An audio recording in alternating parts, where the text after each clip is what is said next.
Hello, and welcome to our presentation on teaching COVID-19 safety skills to children. The impact of COVID-19 cannot be overstated. COVID-19 has changed daily life for everyone, not only in the United States, but across the globe. Because of this, we must consider new critical skills for our students to learn in order to be safe during this global pandemic.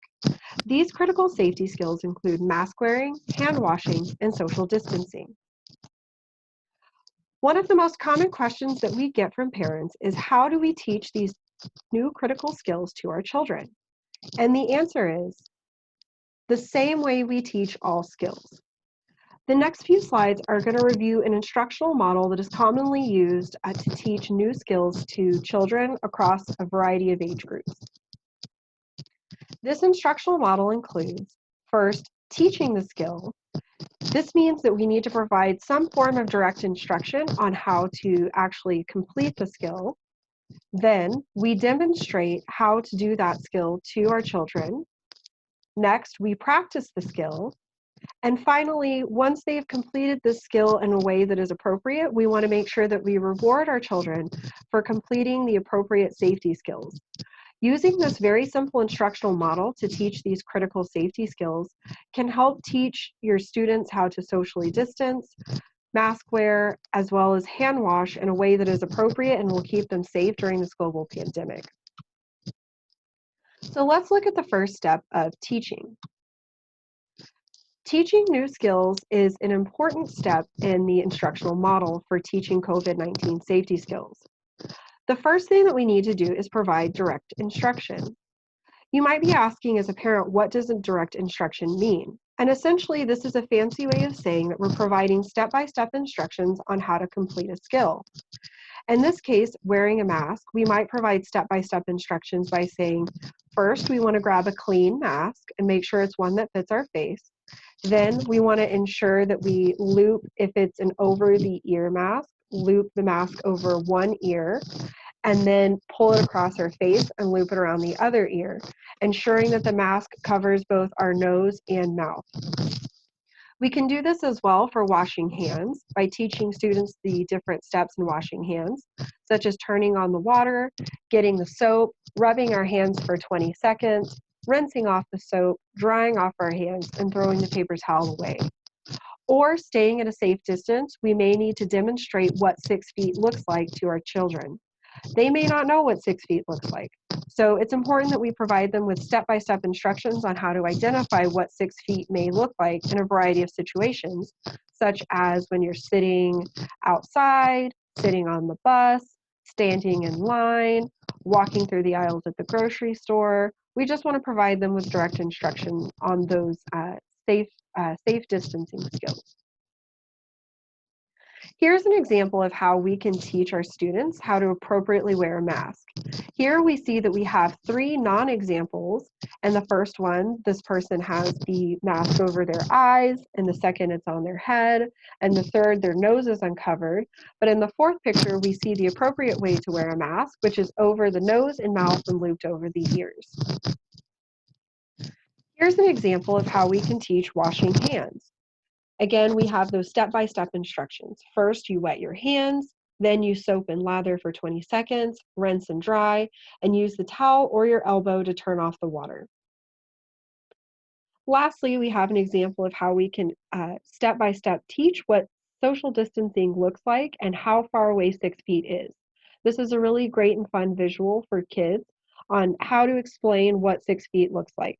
So that might be 1 car across, 1 alligator, 3 scooters, 4 sitting dogs.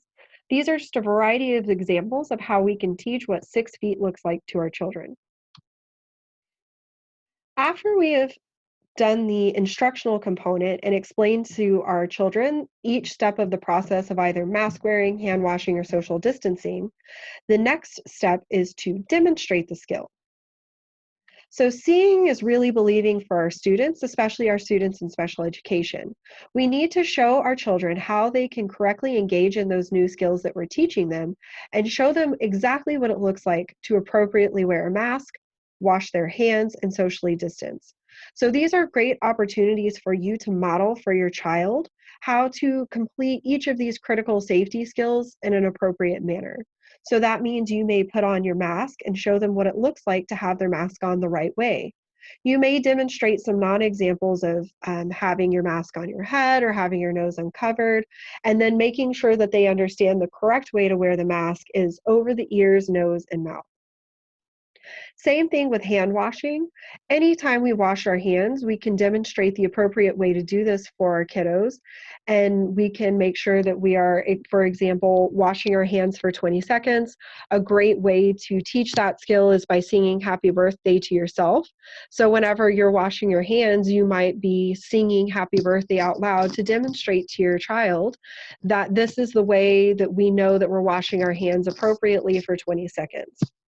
And for socially distancing, whenever you're out in public, either at the grocery store or out at a market, this is a great opportunity to demonstrate to your child what 6 feet looks like. And again, you can use reference to an alligator, a basketball player, 4 sitting dogs, using those examples when you're out in public to really show your child what these different skills look like. The next step in the instructional model is practicing. So we've done the step-by-step instructions with our kiddos. We've demonstrated for them how to do the skill. Now we need them to practice in order to get really fluent and knowledgeable on how to engage in these critical safety skills. So practice does make perfect, and in order for our students to learn these skills, we want to make sure that they practice, practice, practice. We need to provide multiple opportunities for children to practice these new skills. To do this, we can role play. So for example, if you're teaching the skill of social distancing, you can role play with your child what 6 feet looks like, have them do that example, non-example practice again, maybe have them stand 2 feet away and then say, you know, this is not 6 feet, this is not appropriate social distancing, and then have them practice 6 feet away so that they really get to understand what that looks like. And it's really great when you can do that in a variety of contexts. So maybe you're doing it at home and then outside. Any opportunity that you have to practice these skills will really benefit your child by giving them multiple opportunities to practice. You can also provide them with feedback whenever you are practicing. So for example, if you are practicing hand washing and you notice that they only lather their hands for about 5 seconds, that's a great opportunity to provide feedback to them that they need to wash their hands for a little bit longer, and maybe again remind them of that strategy of singing happy birthday while you're washing your hands to make sure that you're doing it for the appropriate 20 seconds. And lastly, embedding opportunities for practice within your daily routines is also a great way to ensure that you're providing multiple opportunities for practice. So anytime you're getting ready to go out into public, and if you're wanting to practice the skill of mask wearing, maybe you guys are quickly just making a visit to the store so you can have that opportunity to practice wearing a mask. Or if you're going outside to the playground and your neighborhood, that's another great opportunity to practice wearing a mask if there are other children around. And so just taking these different daily routines that you have and making sure that you're and embedding these opportunities for practice within them is a really great way to make sure that students get really, really fluent in these skills. And lastly, we want to reward. It's really important that we reward our students and our children for engaging in those behaviors that we want to see.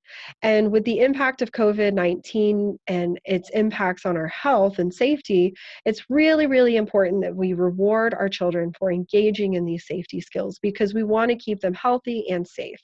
So some really easy ways that we can reinforce and reward our kiddos for engaging in these safety skills are doing things like providing praise. So whenever you see them wearing a mask appropriately, you can say, hey, I love the way you have your mask on.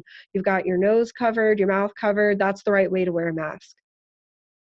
Additionally, if you have a kiddo who has a token board or likes working for things like stickers on a sticker chart, you could give them a token on their token board or a sticker on their sticker chart for washing their hands appropriately or maintaining an appropriate distance of 6 feet at the store. You can also give them a thumbs up or incorporate a home reinforcement system where they can earn things for demonstrating different skills. So on the right, we have some different examples of things that a child could earn. And as they're demonstrating skills, they can put their either demonstrating appropriate hand washing, mask wearing, or social distancing into one of the pockets for something that they're going to earn. And you can set the limits on how many they have to earn. So if it's 5, if they put, 5 into the ice cream reward pocket, when they get to 5, they can earn an ice cream reward. So having a home system is a great way to reward our kiddos for demonstrating those skills. So in conclusion, let's just briefly review the effective teaching model, which is to teach, demonstrate, practice, and reward. And these are 4 very easy steps that we can implement at home to teach these new critical safety skills of social distancing, hand washing, and mask wearing to our kiddos. Thank you so much for attending this presentation, and we hope to hear that you guys are staying safe at home and learning these new COVID safety skills.